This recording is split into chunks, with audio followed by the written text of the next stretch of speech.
Assalamualaikum warahmatullahi wabarakatuh. Perkenalkan, saya Linda Nurrahmawati. Perkenalkan, nama saya Karina Yasrifa. Perkenalkan, nama saya Wahyu Kartika. Kami dari Fakultas Keguruan dan Ilmu Pendidikan, Program Studi Pendidikan Guru Sekolah Dasar Universitas Mula Warman.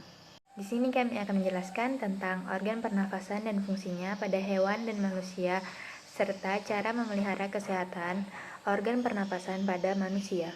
Pernapasan adalah proses mengambil oksigen dan mengeluarkan karbon dioksida. Respirasi atau pernapasan pada manusia meliputi inspirasi dan ekspirasi.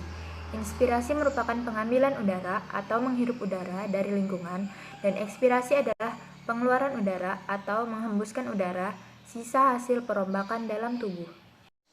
Sistem pernapasan manusia tersusun atas organ-organ yang menunjang proses pernapasan.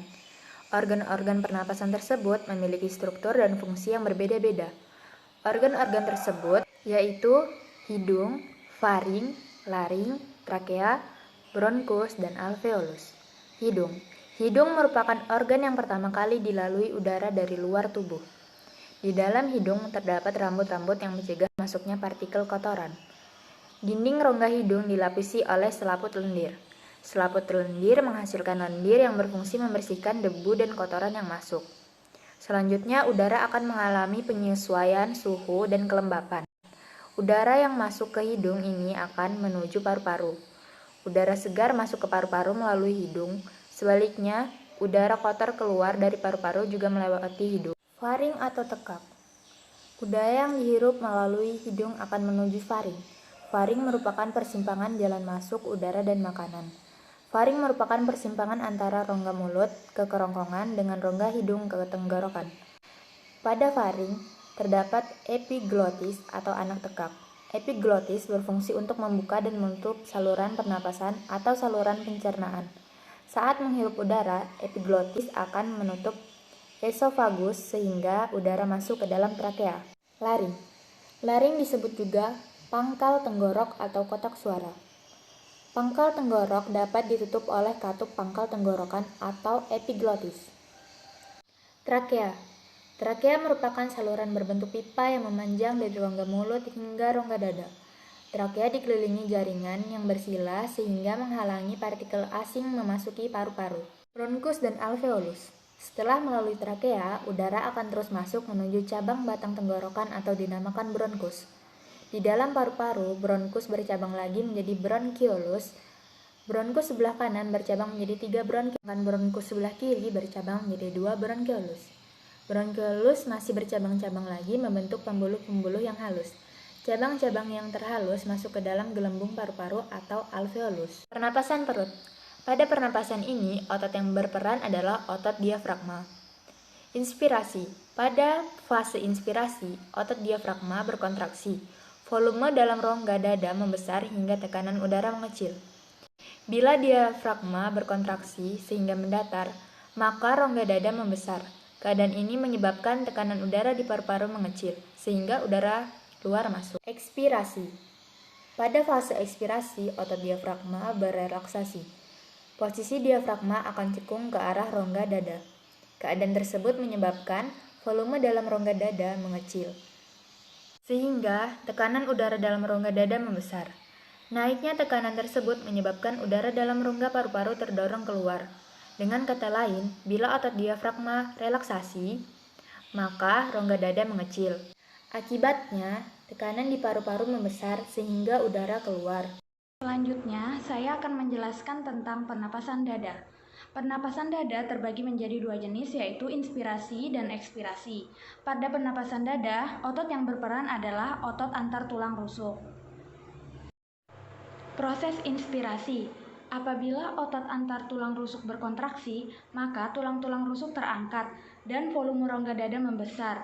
Akibatnya, tekanan udara di paru-paru mengecil, sehingga udara di luar yang mempunyai tekanan lebih besar masuk ke dalam paru-paru.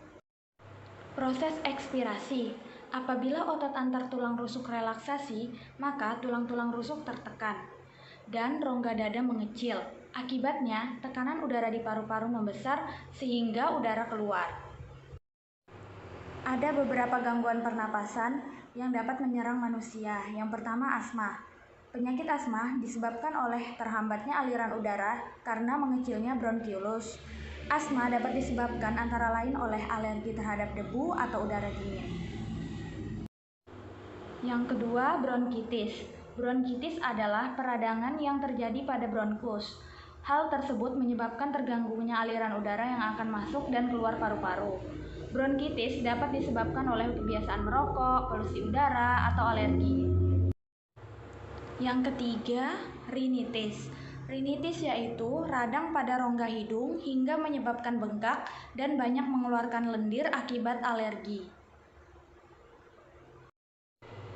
Pada prinsipnya, pertukaran gas yang terjadi di jaringan tubuh dan paru-paru terjadi secara difusi mengikuti perbedaan tekanan. Pada umumnya, manusia mampu bernapas antara 15-18 kali setiap menitnya. Frekuensi pernapasan dipengaruhi oleh beberapa faktor.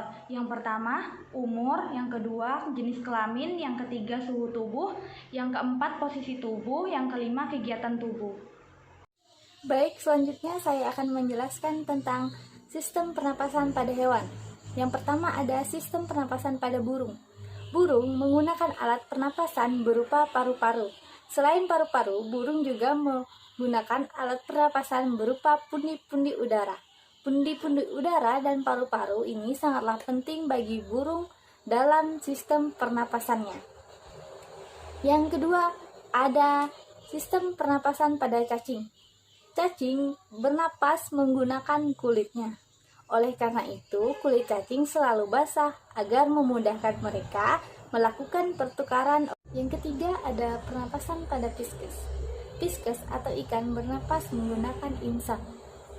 Di dalam insang terdapat pembuluh darah kapiler yang mempermudahkan pertukaran antara gas oksigen dan karbon dioksida. Yang keempat ada pernapasan pada amfibi. Amfibi pada umumnya bernapas menggunakan paru-paru. Contoh hewan amfibi adalah katak. Pada waktu kecil, katak menggunakan insang sebagai alat pernapasannya. Setelah katak dewasa, katak menggunakan paru-paru sebagai alat pernapasannya. Selanjutnya ada cara memelihara sistem pernapasan. Yang pertama, dengan menanam pohon. Dengan menanam pohon, kita bisa menciptakan udara yang lebih bersih lagi. Yang kedua, ada renang. Bagi Anda yang penderita asma, renang sangat disarankan untuk Anda. Renang dipercaya sebagai olahraga yang bersifat terapis bagi para penderita penyakit asma. Yang ketiga, ada menggunakan masker. Dengan menggunakan masker, debu yang secara langsung terpapar kepada muka kita akan langsung tersaring oleh masker. Selanjutnya ada memakan makanan bergizi. Dan yang terakhir ada meminum air putih sebanyak 8 gelas sehari.